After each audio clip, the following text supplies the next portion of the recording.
गुरु प्यारी साध संगत जी, प्रेम से कहना धान निरंकार जी। आशा करती हूँ सद्गुरु माता जी की कृपा से आप सभी बहुत अच्छे होंगे। आज मैं आप सभी के लिए एक नई साखी लेकर आई हूँ। साध संगत जी, कोई भी इंसान का रिश्ता तभी तक टिका रह सकता है जब तक उस रिश्ते में मान सम्मान हो और प्यार हो। जब रिश्तों में इज्जत और प्यार ही नहीं बचता तो वो रिश्ता भी ज़्यादा दिनों तक नहीं टिकता। साखी का विषय यही है। चलिए सुनते हैं आज की ये साखी। साध संगत जी, नीरू और रोहन के शादी को 3 साल हुए थे। दोनों एक दूसरे के साथ बहुत खुश थे, लेकिन नीरू की सास नीलम जी अपनी बहू को ज़्यादा पसंद नहीं करती थी। बहू के हर एक काम में कमी निकालना ये नीलम जी के लिए आम बात थी। अब एक दिन सुबह के समय नीलम जी ने अपनी बहू नीरू को टोकते हुए कहा, ये तुम क्या कर रही हो? खाने में तुमने इतना तेल क्यों डाल दिया? नीलम जी जब गुस्से से बोल पड़ी तो नीरू घबराकर बोली, माँ जी, तेल तो मैंने कम ही डाला है, ना जाने आपको ज़्यादा क्यों लग रहा है। इतना सुनते ही नीलम जी चिल्लाने लगी और कहने लगी, जब देखो तुम सामान बर्बाद ही करती रहती हो। तुम्हें समझ में नहीं आता कि तुम्हें सही ढंग से काम कैसे करना है। नीरू की आंखों में आंसू आ गए। वो रोते हुए रसोई से बाहर चली गई। तभी नीलम जी चिल्लाकर कहने लगी, अब कहाँ जा रही हो? सारा काम क्या मैं अकेली करूँगी? थोड़ी देर के बाद नीरू फिर से रसोई में आई और काम करने लगी। नीरू चाहे कितनी भी कोशिश करती थी, लेकिन नीलम जी उसे ताने मारने के बहाने ढूंढती थी। खैर, इसी तरह से दिन बीत रहे थे। साध संगत जी, नीरू घर का सारा काम भी करती थी और साथ ही साथ वो एक स्कूल में बच्चों को भी पढ़ाती थी। फिलहाल उसकी छुट्टियां थी तो वो अपनी कमाई से कहीं बाहर घूमने की योजना बना रही थी। जब नीरू ने इस बारे में अपने पति रोहन से बात की तो रोहन भी तैयार हो गया। नीरू खुश थी क्योंकि पहली बार वो अपनी कमाई से कुछ करने जा रही थी। तभी उसे सास का ध्यान आया कि उसकी सास घर पर अकेली रह जाती। नीरू ने सोचा कि मैं अपनी कमाई से कुछ कर ही रही हूँ तो अपनी सास को भी शामिल करती हूँ। वो नीलम जी के पास गई और कहने लगी, माँ जी, हमने बाहर घूमने की योजना बनाई है, क्या आप हमारे साथ चलेंगी? ये सुनते ही नीलम जी खुश होकर कहने लगी, हाँ बहू, मैं ज़रूर चलूँगी। वैसे भी तुम मुझे अकेले छोड़कर कैसे जाओगे? मैं घर में अकेली क्या करूँगी? नीलम जी की बात सुनकर नीरू खुश हो गई।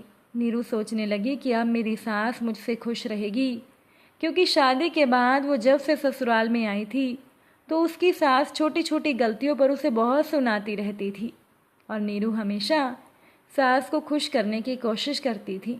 कभी कभी तो नीलम जी नीरू पर हाथ तक उठा देती थी। 1-2 बार ऐसा हुआ भी था, लेकिन नीरू ने इस बारे में कभी भी रोहन को नहीं बताया था, क्योंकि नीरू नहीं चाहती थी कि छोटी छोटी बातों को लेकर उनके घर में झगड़ा हो। इसीलिए नीरू खुद ही कोशिश करती थी कि वो कोई गलती ना करे। इस बार जब नीलम जी उसके साथ जाने के लिए तैयार हो गई तो नीलू को लगा कि उसकी सास पिछली सारी बातें भुलाकर एक नई शुरुआत करना चाहती है। नीरू का मन तो खुश हो गया। जैसे ही नीरू सास के कमरे से बाहर निकली तो नीलम जी ने तुरंत ही अपनी बेटी देविका को फ़ोन लगा दिया। कहने लगी, बेटा, मैं तेरे भैया और भाभी के साथ मुंबई शहर में घूमने के लिए जा रही हूँ, तुझे भी चलना है तो साथ चल। इस पर देविका कहने लगी, नहीं नहीं माँ, हम लोग भी पहले ही बाहर कहीं जाने की योजना बना चुके हैं, लेकिन तुम मेरे लिए मुंबई से कोई महंगी चीज़ ज़रूर लेकर आना।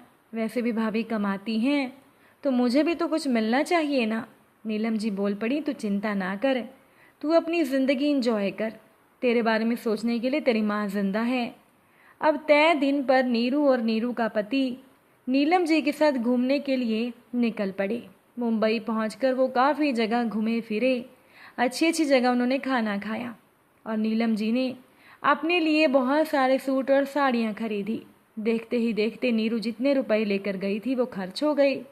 अब उन लोगों को अपने घर लौटने में केवल 2 ही दिन रह गए थे। रोहन कुछ सामान लेने के लिए बाहर गया हुआ था। होटल के कमरे में नीलम जी और नीरू अकेली थी। तो नीलम जी कहने लगी, सुनो बहू, कल मैं घूम रही थी ना, तो मैंने पास की एक सुनार की दुकान में बहुत बढ़िया झुमके देखे हैं और मुझे वो झुमके अपनी बेटी देविका के लिए पसंद हैं। अब तुम्हारी ननद के लिए भी तो कुछ ना कुछ लेकर जाना होगा ना, तुम अपनी ननद के लिए वो झुमके खरीद लो। नीरू ने कुछ सोचते हुए कहा, माँ जी मेरे पास तो रुपए नहीं बचे हैं, और वैसे भी देविका दीदी के लिए तो हमने साड़ियाँ भी खरीद ली हैं, फिर झुमकों की क्या ज़रूरत है।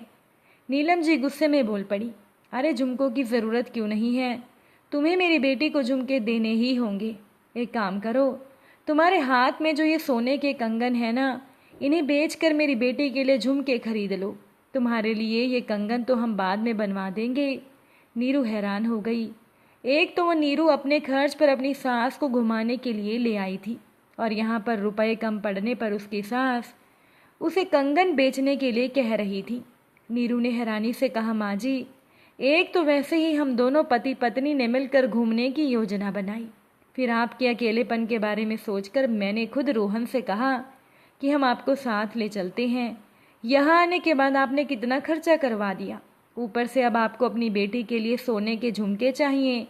झुमके तो हम उन्हें बाद में भी दे सकते हैं ना, मेरे कंगन बेचने की क्या ज़रूरत है। अब नीलम जी अपनी आदत के अनुसार अपनी बहू पर गुस्सा निकाल रही थी। उन्होंने बहू पर हाथ तक उठा दिया और कह दिया कि तुम मुझसे जबान लड़ा रही हो, जो मैंने कहा है वही होगा। तुम मुझे घुमाने लेकर आई हो तो तुमने कोई एहसान नहीं किया। मैं तुम्हारे पति की माँ हूँ, तो मेरे प्रति भी तुम्हारा कुछ फ़र्ज बनता है ना, और ननद के प्रति भी तुझे फ़र्ज निभाना होगा। जब मैंने कह दिया कि मुझे देविका के लिए झुमके चाहिए तो तुझे वो खरीदने ही होंगे। ये कहते हुए तो नीलम जी ने अपनी बहू नीरू को एकदम से धक्का दे दिया। बड़ी मुश्किल से नीरू बच पाई। नीलम जी अपनी बहू को एक और तमाचा लगाने लगी। तभी नीरू ने अपनी सास को पीछे धकेल कर कहा, माँ जी बहुत हो गया, एक तो मैंने आप पर इतने सारे रुपए खर्च कर दिए, आपको साथ लेकर आई, आप बाहर घूम कर आई हैं, फिर भी आप मुझ पर हाथ उठा रही हैं। आज के बाद मैं आपको कहीं पर भी लेकर नहीं जाऊंगी, और आप पर एक रुपया भी नहीं खर्चूंगी। और आप जो ये कंगन बेचने की बात कर रही हैं ना, तो मैं अपने कंगन क्यों बेचूं? ये कंगन मुझे मेरी माँ ने दिलवाए हैं। तभी रोहन भी बाहर से कमरे में आ गया। उसे देखते ही नीलम जी रोते हुए कहने लगी, देख तेरी पत्नी ने मुझे धक्का मारा है, अगर मुझे साथ लेकर आने का मन नहीं था तो पहले बोल देती। यहाँ साथ लाकर मुझे अपमानित करने की क्या ज़रूरत थी? तू तो बाहर गया था तो इसने सोचा कि मौके का फ़ायदा उठा लूँ। देख अगर मैं गिर जाती तो मुझे चोट लग जाती, इससे अच्छा है तो मुझे वापस भेज दे। सास का ये झूठा आरोप सुनकर नीरू हैरान हो गई। नीरू बोली, रोहन जी माँ जी झूठ बोल रही हैं, इन्होंने ही मुझ पर हाथ उठाया है, और वो भी इसीलिए क्योंकि ये मुझे कंगन बेचने के लिए कह रही थी और मैंने मना कर दिया था। रोहन ने गुस्से में दोनों को देखा और वो बैग में सामान डालने लगा। बैग पैक करते हुए देखकर नीरू की आंखों में आंसू आ गए। नीरू कहने लगी, रोहन जी माँ जी की बातों में आकर आप अपना मूड ना खराब करें, मैं ऐसी नहीं हूँ। मैं माँ जी को धक्का क्यों दूंगी? पहले मेरी पूरी बात तो सुन लो।